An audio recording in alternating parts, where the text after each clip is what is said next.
Oi, gente. Oi, Boa noite, Ana. Cris. Tudo Boa bem? noite. Seja muito bem-vinda aqui na live da Seduc. Um prazer hoje Obrigada. receber você aqui para tratar de um assunto de extrema relevância para todas as mulheres, né?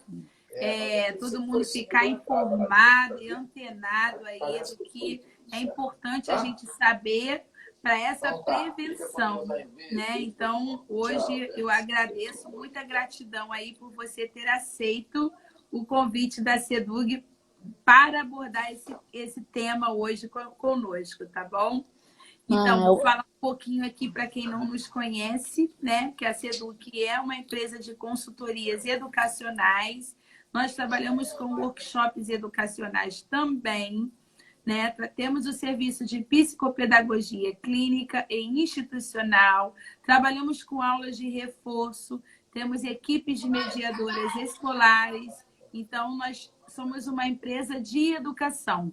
Trabalhamos dentro de escolas de forma personalizada, individual também. Fazemos assessorias em escolas e assessorias individuais para professores e para as famílias. Então, quem quiser conhecer um pouquinho mais sobre a história da Seduc, visite o nosso site, que é o www.cseduc.com.br. Lá tem muitas novidades. E esse mês nós estamos lançando o nosso workshop híbrido, tá? Então, para quem quiser assistir o nosso workshop, que vai ocorrer agora no mês de novembro, que em breve nós estaremos divulgando ele em rede, teremos 25 vagas presenciais para esse workshop, tá?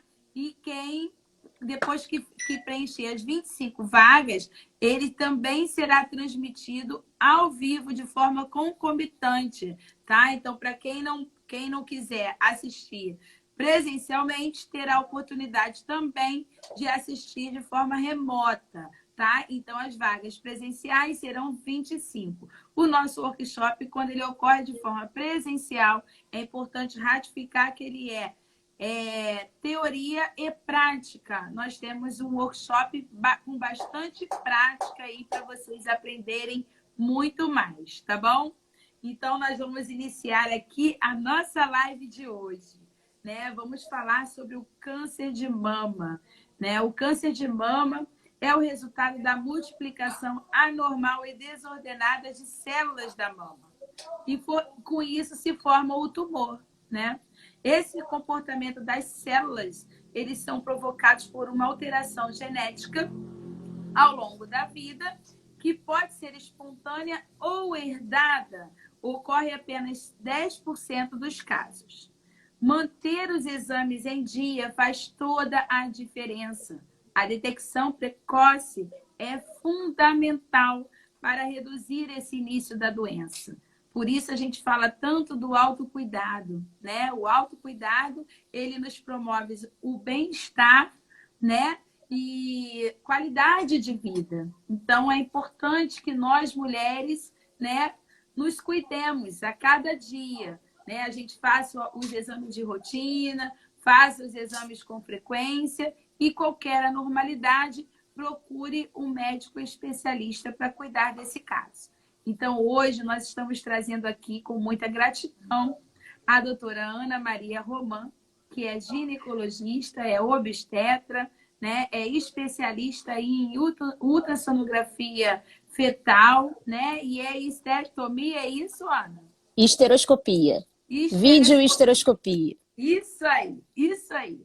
Então, a Ana aceitou aqui o convite, né, da Seduc para abordar esse tema. Então, Ana, eu queria que agora, nesse momento, você se apresentasse. Quem é a Ana Maria, né? O porquê você escolheu essa profissão. Vamos falar um pouquinho primeiro de você, para depois a gente começar as perguntas que eu preparei para você aqui, para você responder para o pessoal. E quem tiver pergunta também, pode digitar aí que a Ana Maria responde, tá bom, pessoal? Então, vamos lá, Ana. Fale um pouquinho. Quem é a Ana Maria Román? Gente, boa noite. Primeiro eu queria agradecer, Cris, agradecer o convite. É sempre muito bom a gente poder falar sobre prevenção, né? E nada mais nobre do que uma instituição ligada à educação falar também sobre educação em saúde, né? Então, parabéns pela iniciativa, porque eu acho que a promoção de saúde, ela é sim um processo de educação, né? E a gente precisa aprender a cuidar de nós mesmos, principalmente em se tratando de câncer de mama, que é um câncer hoje em dia curável na grande maioria das vezes, né? Quando ele é detectado precocemente, ele tem uma taxa muito alta de cura, né? Então é muito importante que a gente não deixe passar. Às vezes as pessoas pensam muito, né? Ah, não, no autoexame, mas o autoexame às vezes já detecta uma coisa mais avançada. Então vamos falar sobre prevenção, vamos falar sobre educação. Eu sou Ana Maria Romã, sou ginecologista. Optei por fazer medicina e ginecologia porque eu acho que sempre foi a minha missão. Eu gosto muito de cuidar e eu acho que eu consigo fazer isso da melhor maneira que eu posso. Eu acho que cuidar do outro é fundamental, né? Cuidar uns dos outros. E isso é muito bom. A medicina te proporciona isso, né? Nem sempre a gente consegue curar, mas a gente consegue ajudar e aliviar muitas vezes. E isso é uma satisfação pessoal, uma gratidão muito grande. Trazer os bebês ao mundo também é uma outra gratidão assim linda que eu tenho. E ver essas crianças crescerem é bom demais. E aí estamos aqui para falar sobre isso, para ensinar, estimular um pouco as pessoas que estão nos assistindo a poder ter esse autocuidado que é fundamental numa doença que mexe tanto com a autoestima da mulher, né? Perfeito, Ana. Realmente, essa missão de trazer uma vida ao mundo, isso é ímpar, né? Isso é ímpar. A coisa mais linda do mundo é trazer uma vida ao mundo, né? Eu acho que é uma emoção não só para quem está fazendo parto como você, como para a mãe, para quem está ali contribuindo para esse momento que é lindo, né? É indiscutível. Eu preparei algumas perguntas para você e se o público quiser perguntar, fique à vontade também. A Ana Maria vai procurar responder todas dentro do tempo estimado aí da nossa live, ok? Então, Ana, algumas pessoas não têm plano de saúde, né? Uhum. Como é que elas podem ter acesso aos exames, né, no SUS? Então, como essa live é uma live que pode estar chegando em várias partes do país, né? É importante a gente falar a nível global. Infelizmente, a gente tem uma concentração de mamógrafos muito desigual no nosso país, né? Os mamógrafos eles se concentram mais nos grandes centros, né? Nas grandes cidades, nas grandes capitais. E aqui no Rio de Janeiro, especificamente, a maneira que hoje elas têm é procurar a unidade de saúde básica mais próxima da casa, ou um posto de saúde ou uma clínica da família. E aí você vai, passa por uma consulta com o ginecologista ou leva um pedido externo também serve, eles transcrevem isso e a paciente entra num sistema que se chama Sistema de Regulação, que é o CISREG. E é ele que vai encaminhar essa paciente para o local onde ela deve fazer a mamografia, porque a mamografia só fica em hospitais maiores, né? Porque é um equipamento de alto custo, então ele só fica em hospitais maiores. Às vezes demora um pouquinho, por isso que é muito importante. Quem não tem plano de saúde, quem depende do Sistema Único de Saúde, não deixa no último momento para fazer essa mamografia. Vai sempre um pouquinho antes. Ela vai vencer em outubro, vai em agosto, porque sabe que as coisas no SUS demandam um pouquinho mais de tempo. Vai em agosto, vai em julho, olha, já preciso fazer minha mamografia, porque sabe que ela vai vencer em outubro, e aí você tem um tempo para conseguir fazer o exame no momento adequado. Perfeito, Ana. Quando alguém da família tem câncer de mama, no caso, é um risco para alguém desenvolver a doença? Sim, a gente diz que as pessoas que têm familiar em primeiro grau, principalmente, né, que tem câncer de mama, esse parente, essa filha, ela pode ter um risco aumentado, essa filha, essa irmã. Mas, na maioria das vezes, o câncer ele não é genético. O câncer genético ele é a menor parte dos casos. A maior parte dos casos de câncer de mama, ela está relacionada ao estilo de vida. Parece até repetitivo a gente falar, porque eu acho que todas as doenças que a gente fala hoje, elas estão relacionadas ao estilo de vida. Porque, infelizmente, nos últimos anos, o nosso estilo de vida tem ficado muito ruim, né? E isso afeta diretamente as nossas células, afeta diretamente a nossa saúde. Então, tem sim, quem tem parentes em primeiro grau, principalmente, com câncer de mama têm um risco aumentado. Mas isso está principalmente relacionado a estilo de vida. Os cânceres de mama de origem genética, eles são a minoria dos casos. Entendi.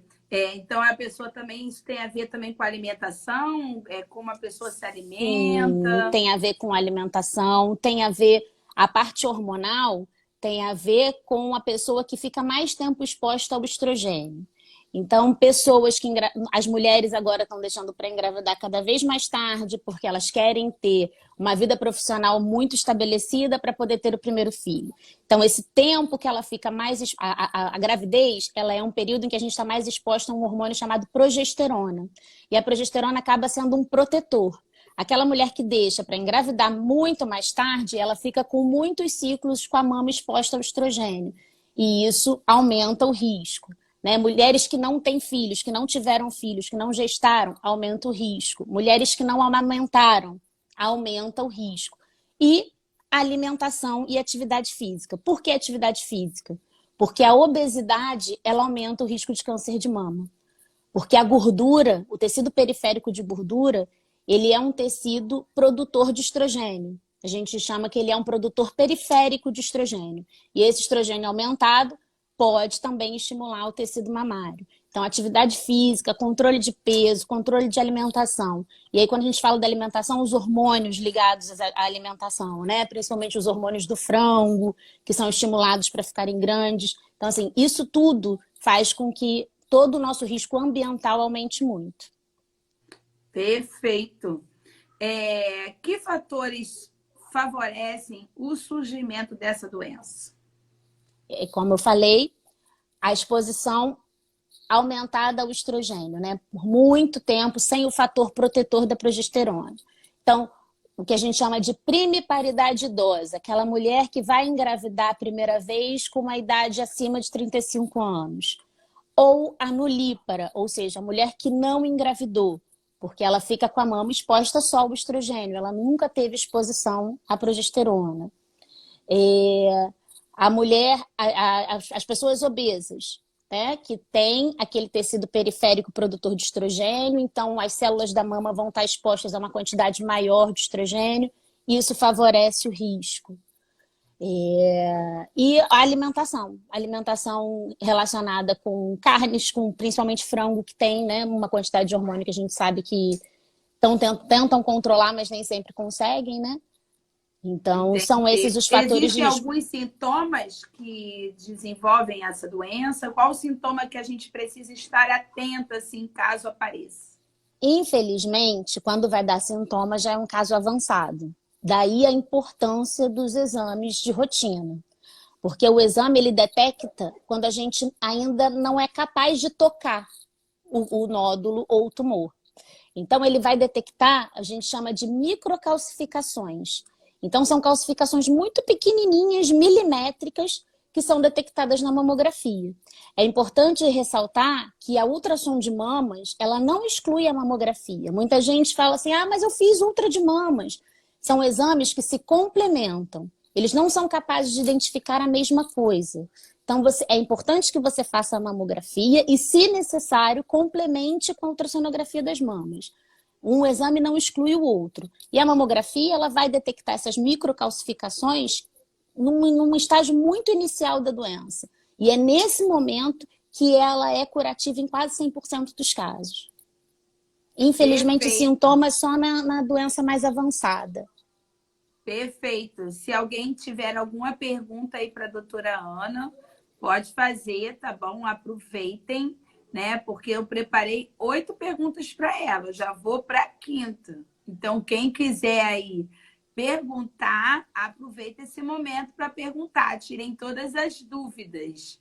Olha lá, ele está perguntando, a Clau, né? A Clau está perguntando. Olá, quem nunca teve uma gestação, existe uma medicação para repor essa carência?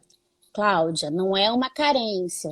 É uma exposição aumentada ao estrogênio, na verdade. Porque quando você está grávida, quando você está gestante, você está sob efeito de um hormônio chamado progesterona. Então, durante os 9 meses da gravidez, você não tem exposição ao estrogênio, você tem exposição à progesterona. Então, é um fator protetor, não é uma carência. E, infelizmente, não tem uma medicação que a gente possa suprir a ausência da gestação. Mais alguma pergunta por aí, gente? Ana, enquanto as pessoas ainda fazem essas perguntas, eu tenho mais uma para você. Uma talvez que seja interessante para muita gente, né?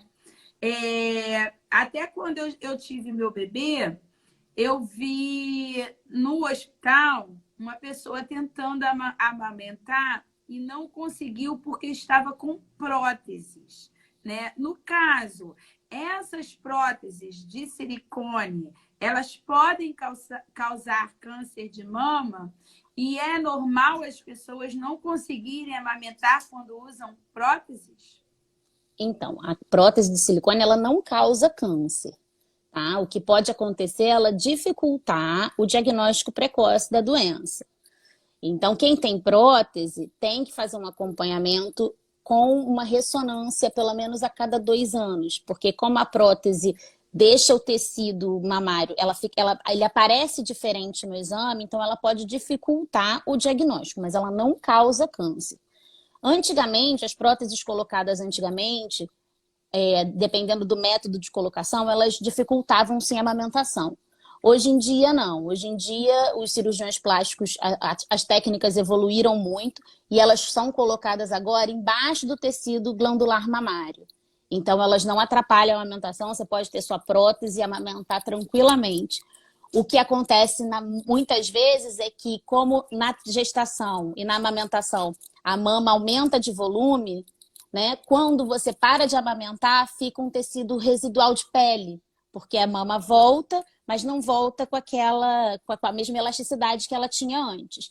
E aí algumas pessoas têm que trocar por próteses maiores ou fazer uma cirurgia para tirar um pouquinho dessa pele para ter a estética da mama como ela gostaria de ter. Perfeito, perfeito. Né? A medicina evoluindo, né? Tudo evolui, né? Com certeza, porque eu me lembro muito bem, a mãe chorava porque ela não conseguia amamentar. Ela falou, se eu soubesse que eu não ia conseguir amamentar, eu não teria colocado prótese antes da gestação, né? Então, assim, realmente agora evoluiu, então, ó, não atrapalha mais, viu? Quem está Não aí, atrapalha. quiser engravidar e tiver com prótese, não atrapalha mais. Então, vamos seguir. Tem mais alguém aí com perguntas? Se tiver, é só colocar aí para a doutora Ana. Ana, alguns pacientes, né, eles precisam realizar a mastectomia, que no caso aí é a retirada das mamas, né? Isso mexe um pouco com a questão emocional das pessoas, né? A gente sabe disso. Entra os psicólogos em ação também nesse momento, né? Como é que funciona todo esse processo da mastectomia, da reconstrução dessa mama? Como você explica isso? Discorre um pouquinho sobre isso para a gente aqui.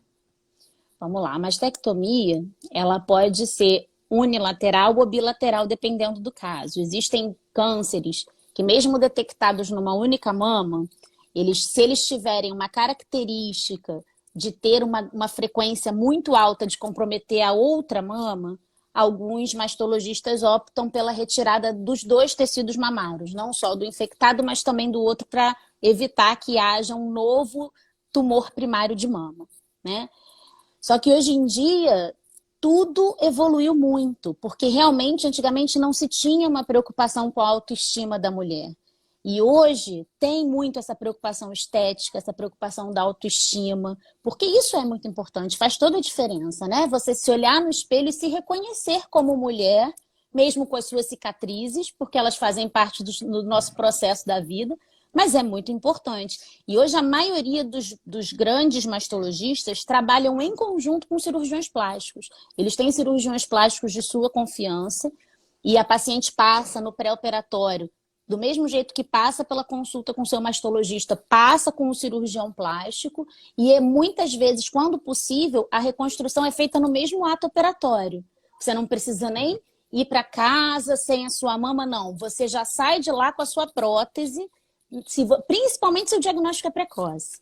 Então, assim, mais um motivo para a gente conseguir ter a preocupação de se cuidar e fazer esse diagnóstico precoce. Porque aí a chance de você sair da mesa de cirurgia tratada e já reconstruída é enorme. E aí realmente é uma satisfação 100%, né? Porque você está passando pelo processo, é difícil, mas você se olha no espelho, você se reconhece, você é capaz de falar assim, não, ok, tá tudo bem, vai ficar tudo bem, eu vou passar por esse processo, mas eu tô aqui, eu tô bonita, eu continuo sendo a mesma pessoa que eu era antes disso tudo acontecer. Perfeito, Ana. Ó, a Tatiana Crespo está dizendo que você é uma amiga linda, melhor médica do mundo. Ó, tem pacientes aí com a gente. Tem, Muito Marcele legal Donadon é isso, minha hein? paciente, Tati é minha paciente, minha amiga. Os Isso. bebezinhos nasceram comigo, é um prazer cuidar delas, nossa.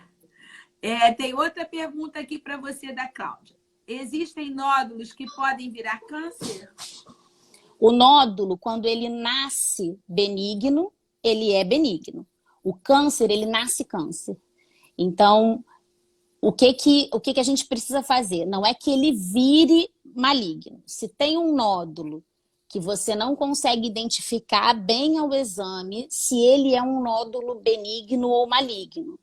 E aí você acompanha o desenvolvimento daquele nódulo. Se em algum momento ele mudou a característica, ele já era maligno lá atrás. Só que o sistema de diagnóstico só foi possível detectar um pouco mais à frente.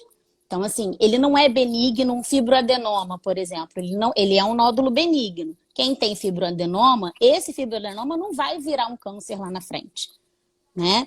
Mas o que acontece é isso. Existem estágios de categoria que a gente classifica os nódulos.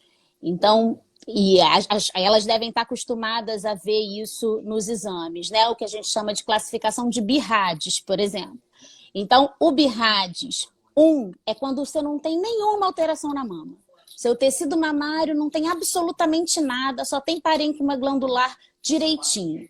O BIRADS 2 é porque você tem algumas alterações desse tecido, mas essas alterações são com certeza benignas. O exame é capaz, com segurança, de me dizer que aquela alteração que apareceu ali, ela é benigna. Então, é uma calcificação, é um nódulo super regular, que tem lá as características, né, que a gente avalia no exame. Ele é regularzinho, ele é redondinho, ele é com certeza benigno. E existe o BIRADS 3. O que é o BIRADS 3? É aquele que é provavelmente benigno e eu preciso reavaliar em 6 meses. Por quê? Porque eu não tenho completa certeza de que aquilo ali é benigno. Se eu tenho, repito, em 6 meses, ele não mudou de característica, eu repito em mais 6 meses e ele não mudou de característica, ele cai para um BIRADS 2.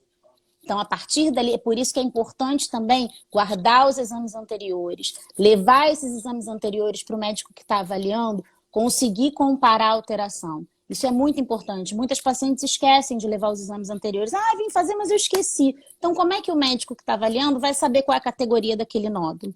E aí tem essa impressão de que ele virou maligno. Não, ele não vira. Se ele tiver que ser maligno, ele nasceu maligno, mas nós só conseguimos identificar isso no decorrer da evolução do crescimento dele.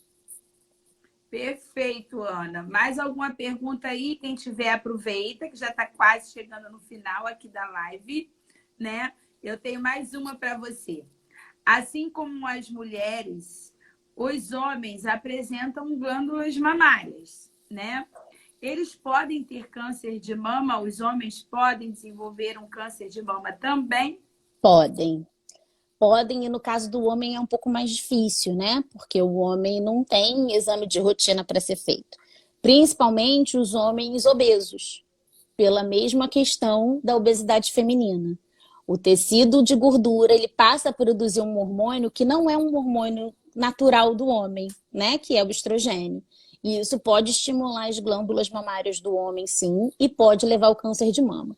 No caso dos homens, a única maneira de detectar é tocando, né? Então, se tiver algum homem aí na live, é muito importante. Está tomando banho? Sempre passa a mão ali, ó, pela areola ali de vocês, porque qualquer tumoração que aparecer, vocês precisam procurar um mastologista, porque para vocês não é preconizado nenhum exame de rotina, até porque é raro, é bem raro. mas poder pode sim. Perfeito. Os homens, Tem alguns mais? homens têm uma alteração que se chama ginecomastia, tecido mamário mesmo, protuberante. E é importante até operar isso, porque é um tecido que mais frequentemente pode evoluir com câncer. Então, homens que têm ginecomastia, às vezes falam assim, mas não está me incomodando, eu vou deixar isso aqui. Não. É prudente que se tire, é melhor que se tire, porque ele acaba sendo um possível foco de câncer. Perfeito, Ana. Tem mais uma pergunta da Cláudia. Tomar anticoncepcional direto para não menstruar pode aumentar o risco de desenvolver câncer de mama? Não. O anticoncepcional contínuo, ele não aumenta o risco de câncer de mama, não. O uso de anticoncepcional não aumenta por si só o risco de câncer de mama, não. Pode usar, não tem problema nenhum. Inclusive, é tratamento para determinadas doenças, como a endometriose, por exemplo, em que a gente precisa suspender a menstruação da mulher para evitar a progressão da doença. Mais alguma pergunta, pessoal? Quem tem, aproveita. Ana, tem alguma coisa que você gostaria que, de repente, eu não perguntei e que você acha pertinente falar aqui na live sobre essa questão da prevenção, da doença? Tem alguma coisa que, de repente, eu deixei passar, não abordei, que você acha você não importante deixou falar? passar nada, né? Porque você é impecável. Mas, aliás, como pedagoga, vocês são sempre impecáveis, né? Vocês pescam tudo. Mas não, eu acho que é mesmo a questão de quem tem acesso, não tem acesso à medicina particular, não deixar para procurar no último instante, o que eu já falei. A grande importância de levar os exames anteriores, vocês não têm noção do quanto isso é importante, para que isso seja avaliado da maneira correta e que vocês não fiquem vagando aí. Mas não é, não é. É importante levar os exames anteriores. Uma coisa muito importante, boa, que eu lembrei aqui agora. Muitas vezes a gente indica uma biópsia, né? A gente está lá fazendo o exame e a gente pega lá o resultado do exame. No resultado do exame está indicado uma biópsia. Gente, uma biópsia não é um diagnóstico de câncer. Quando a gente indica uma biópsia, é porque a gente quer um esclarecimento maior daquela lesão. Não precisa ter medo, não precisa, porque muita gente foge, né? Não, eu não vou, não vou e acaba deixando passar. Quando você biopsia um nódulo suspeito e ele vem com resultado normal, sem malignidade, aquele nódulo ele vai cair de categoria. Ele deixa de ser um 4A e vai passar a ser um nódulo categoria 2. Então, é muito importante. Façam a biópsia, não temam. Na dúvida, é sempre melhor a gente propor a biópsia. A gente não pode ter dúvida diante de um exame e deixar aquela dúvida passar, né? Porque aí você pode estar perdendo o diagnóstico precoce que a gente preza tanto. Então, uma biópsia, solicitar uma biópsia de mama é só um prosseguimento de investigação. Não é um diagnóstico de câncer. Perfeito, isso eu acho importante, Ana. que as mulheres têm muito medo da biópsia, né?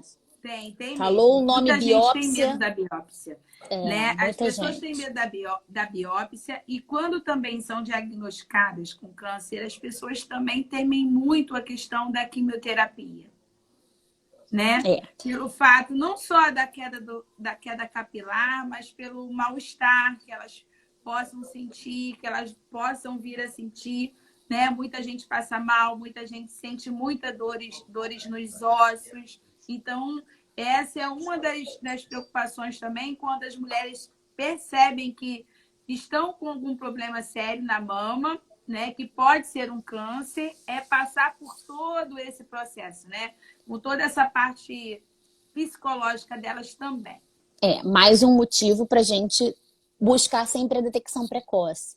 Em muitos casos, quando você detecta no início alguns tipos, outros não. Existem tipos em que a quimioterapia não tem jeito, ela faz parte do processo, ela está incluída. Mas existem casos, existem alguns tipos, porque existem vários tipos histológicos de câncer de mama. E alguns tipos, se você detecta precocemente, a cirurgia é curativa, você não precisa nem de radioterapia.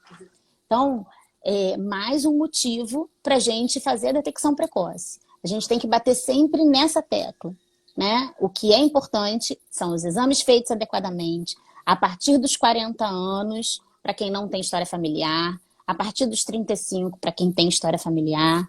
Detecção precoce. porque muitas vezes a gente não precisa da quimioterapia. Mas se precisar, a gente tem que pensar que é um mal necessário, que a gente está passando por aquilo ali, que aquilo ali vai ser difícil sim, vai ser doloroso sim, vai cair o cabelo sim. E aí, por que não curtir a carequinha? Muitas mulheres curtem, muitas mulheres se ressignificam depois de uma situação dessas e vai passar. Eu acho que a gente tem que sempre pensar que vai passar. Vai passar e você vai estar curada para viver aí muitos anos de muita alegria. Isso que importa. É verdade. Nada mais importa do que viver, né? Do que estar viva, né? Com Eu acho qualidade de vida, né? com Isso que qualidade. é Isso é importante. fundamental. Isso E é a gente fundamental. consegue isso com a detecção precoce. Então, não tem medo. Se chegou o diagnóstico, a gente vai encarar. Chegou, a gente vai encarar. Quanto mais cedo, melhor. É isso aí. E assim, mulheres que passam por isso depois acabam ficando empoderadas, né? Mais ainda, ficam, se Mais ainda. ressignificam. Isso A aí. gente É vê muito guerreira. isso. Guerreira. A Carla Bonfim tá te mandando um beijo. Oi, Outro Carlinhos, né? beijo Um beijo para você grande. também. Né? A Tatiana aí tá elogiando a live, né? Gostou também da live. Dando parabéns a você, né? Diz que você é excelente médica. Várias pessoas aí, suas fãs, né? E eu sou suspeita, nem posso falar nada, gente. Porque, assim, a Ana, eu vou falar só para vocês que estão aqui. A Ana é ginecologista e obstetra, mas quando eu tive Covid, foi ela quem me tratou. Com muito carinho, sabe? Brigou muito comigo, me deu muito puxão Eu de orelha, brigo, mas é foi ela quem verdade. me tratou, né? Então, assim, a minha gratidão por ela, então, é maior ainda, né? Porque a minha família inteira teve Covid e fui tratada por ela. Então, a gente sabe que ela é boa e é As boa mesmo, né? minhas pacientes sabem que eu brigo um pouquinho, né? Porque às vezes vocês não fazem o que a gente precisa que vocês façam, a gente dá uma bronquinha, mas faz parte. É É isso, pro faz bem, né? parte. É igual mãe, briga pro bem, né? É isso, é isso. Briga mais ama, não é isso? É Briga mais isso ama. aí. Antes de eu te lançar a última pergunta, eu vou falar das parcerias da Seduc aqui. Tem mais uma pergunta para a Ana, tá, gente? Não vai embora, não. Falta uma para ela responder. Se vocês ainda pensarem em mais alguma por aí, é só mandar aí nos comentários. A Seduc hoje foi realizar um evento em um dos nossos parceiros, né? Que é o curso IES Idiomas aqui da unidade de Vista Alegre. Então, nós queremos agradecer aí a parceria do IES com a Seduc. Hoje estivemos presentes no evento promovido por eles. Foi muito gratificante. Muito obrigada, curso IES, aí, pela oportunidade e parceria. Queria agradecer também a editora UOC, né, que também é nossa parceira. Tem lá um código da UOC no nosso site. Quem quiser comprar livros sobre educação, psicopedagogia, psicologia, autismo, transtornos de aprendizagem, dificuldade de aprendizagem, entra lá no nosso site, pega o código que tem lá, o cupom, e compre na editora UOC com 30% de desconto. Ela também é nossa parceira, tá bom? Queria também agradecer a parceria do curso Estude e Aprove, que é um curso de aulas de reforço escolar.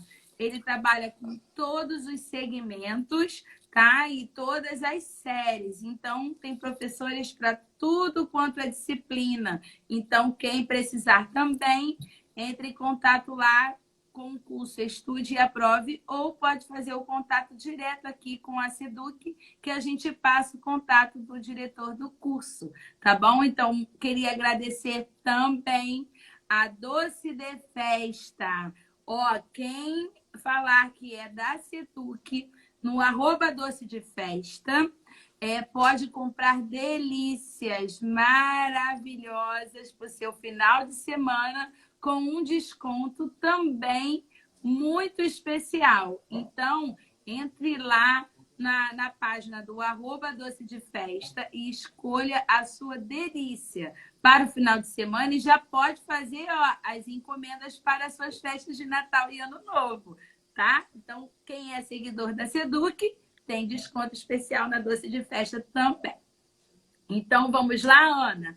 Antes da gente Vamos lá. finalizar, queria dizer para vocês que o nosso site ele está riquíssimo em conteúdos da nossa área de educação. Então, quem quiser passar por lá, fazer uma leitura, não perca a oportunidade. Nós abastecemos o nosso site quase que diariamente com conteúdos incríveis dentro da nossa área aí de educação. Então, para finalizar, Ana, eu tenho a última pergunta para você. Quais as mudanças de hábito podem diminuir a chance de desenvolver o câncer de mama? Então, vamos lá. Atividade física, exercício, controle de peso, controle da alimentação. As mulheres pensarem um pouquinho menos nessa história de que preciso ter a vida perfeita para engravidar. Vamos engravidar um pouquinho antes, não vamos deixar para engravidar tão tarde.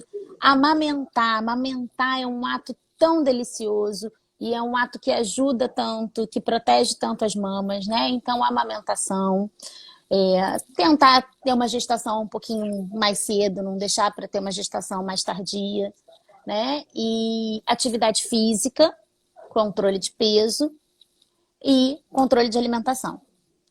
Para aquelas que têm caso de câncer de mama na família, no caso de parentes de primeiro grau, existe, né, um exame genético para ver se você tem aumento de chance de ter o câncer. Então, vocês podem optar por fazer ou não. Não é um exame barato, nem todos os planos de saúde cobrem, mas é uma possibilidade. Mas tendo em vista que o câncer genético é a menor parte dos casos do câncer, realmente o mais importante é a mudança de hábito de vida. Né? Isso é o que a gente mais pode fazer para tentar evitar. No que a gente não consegue evitar, a gente precisa da detecção precoce. Então, a gente está aqui para bater sempre naquela tecla. Detecção precoce, exames de rotina, não deixar passar, autocuidado. A gente tem tempo para todo mundo, para cuidar do filho, para cuidar da casa, para cuidar do trabalho. A gente precisa dedicar um tempo para a gente, para a nossa saúde, porque isso é fundamental. A Fabi está perguntando qual é o nome desse exame aí que você falou. Então, é o BRCA1, BRCA2, são exames genéticos. Se você procurar um mastologista, ele vai te indicar direitinho para você poder fazer adequadamente. Mas não são todas as pessoas que têm indicação, porque ele é um exame feito, tem que ter realmente uma indicação muito precisa para fazer esse exame. Perfeito, Ana. Ana, a nossa live chegou ao fim e eu só tenho que agradecer por todas as suas informações, por todas as suas contribuições. Foi muito bacana tudo isso que você falou, né? E você gostaria de deixar um recado aí para as mulheres aqui de plantão? E para os homens também, porque tem homens nessa live que eu já fiz. Tem então, homens nessa live. Deixa um recado aí para todos, por favor. Deixa um recado. Gente, eu quero agradecer aqui a oportunidade de estar falando um pouquinho sobre prevenção para vocês. O recado que eu deixo para as mulheres é: se cuidem. Se cuidem. Detecção precoce. Isso também é amor próprio, tá? Para os homens, o que eu posso dizer? Estimulem as suas mulheres a se cuidar. E se o diagnóstico vier, estejam ao lado delas. Porque se tem uma coisa que elas mais vão precisar é do apoio de vocês. Porque é um tipo de câncer que mexe muito com a nossa autoestima, né? Então, para as mulheres, existe vida depois do diagnóstico, porque é um câncer que tem uma taxa de cura muito alta. Existe uma vida muito linda depois disso. E para os homens, estimulem as suas mulheres a se cuidarem e estejam ao lado delas, porque elas vão precisar do carinho e do apoio de vocês. Ai, foi ótimo, Ana. Que lindo recado esse, né? Isso é amor, né? É. O homem que fica do lado de uma mulher no momento em que ela mais precisa, isso é amar de verdade, né? Verdade. Então, isso aí é impagável. Belíssimas palavras, como está dizendo aí, ó. Fabi Vitorinha. Belíssimas palavras. Muito obrigado por você ter aceito o nosso convite, né? E agora nós vamos para Novembro Azul. E aí eu vou aceitar a sua sugestão para me indicar um médico para falar sobre Novembro Azul. Tá bom? Tá bom, então tá bom. Você pensa no médico que vai topar fazer essa live aqui comigo. Vou pensar e te falo. Para a gente também fazer as orientações aos homens de plantão, não é? É, Os homens e as mulheres aí vai ser o inverso, né? As mulheres é que vão ter que cuidar dos maridos, exatamente. né? Então, muito obrigada aí por tudo, tá, gente? Ó, obrigada aí por comparecer nas nossas lives. Obrigada pelo Semana que carinho de vem todo mundo teremos aí. mais uma live. A live de semana que vem vai ser com Cássia Teixeira e ela vai falar como os adolescentes devem se preparar para o Enem, que está se aproximando aí as últimas fases em janeiro, né? Então, nós vamos, semana que vem, abordar com a Cássia como se preparar para o Enem, tá bom? Então, um beijo grande para vocês. Obrigado, Beijo, Ana. obrigada. Um beijo. Mande um beijo no coração do meu lindo Lucas, Mando tá sim, bom? pode Muito deixar. obrigada aí e muita Obrigada. gratidão por tudo. Um abraço, Gratidão a mim. pessoal. Até Beijo, semana que vem. gente. Aproveitem Tchau. o final de semana e bom feriado a Bom todos. feriado a Tá bom? todos. Beijo, obrigada.